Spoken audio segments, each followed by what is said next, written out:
IG Sindh Javed Alam ओढो ने police headquarter garden में Sindh police के शोबे ट्रांसपोर्ट एमटी की अपग्रेडेशन और डिजिटलाइजेशन से मुतल्लिक मुनक़िदा तकरीब में शिरकत की।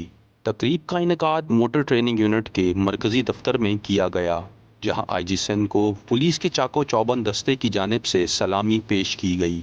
DIG TNT जुल्फ़िकार अली महर और AIG MT सैयद सलमान हुसैन ने शोबा MT की कारकर्दगी, फ्लैट की तादाद, अपग्रेडेशन, डिजिटल इकदामात और दीगर दरपेश चैलेंजेस पर तफसीली ब्रीफिंग दी। बताया गया कि MT यूनिट ने मुरम्मत व बहाली के बाद मुतादिद गाड़ियों को दोबारा काबिल इस्तेमाल बनाया, कच्चे के ऑपरेशन में इस्तेमाल होने वाली गाड़ियों की मुरम्मत की और दीगर अजला को तकनीकी मुआवनत फराहम की। आईजी सिंध ने मुख्तलिफ शोबों का दौरा करते हुए इकदामात को सराहा और कहा कि सिंध पुलिस रिवायती पुलिसिंग से स्मार्ट और जदीद पुलिसिंग की जानिब बढ़ रही है। इन्होंने जोर दिया कि आवाम को बेहतर और बरवक्त सहूलत की फराहमी के लिए जदीद टेक्नोलॉजी और स्मार्ट आलात से लैस गाड़ियाँ नागुज़ीर हैं। आईजी सिंध ने गाड़ी साज कंपनियों पर जोर दिया कि वो पुलिस की तकनीकी अमले की तरबियत, गाड़ियों की ओवर हॉलिंग और देखभाल में भरपूर ताउन फराहम करें।